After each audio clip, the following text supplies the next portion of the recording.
আসসালামু আলাইকুম, শুভ সন্ধ্যা। কক্সবাজারের সুগন্ধ পয়েন্ট থেকে সবাইকে স্বাগতম। আজকের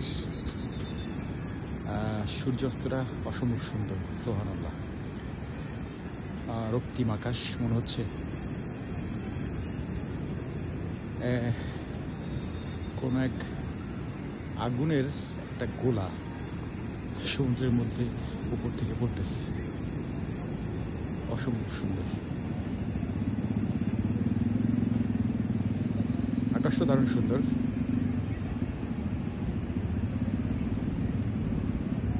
এদিকে চাঁদও দেখা যাচ্ছে, এদিকে চাঁদ, এইদিকে সূর্য।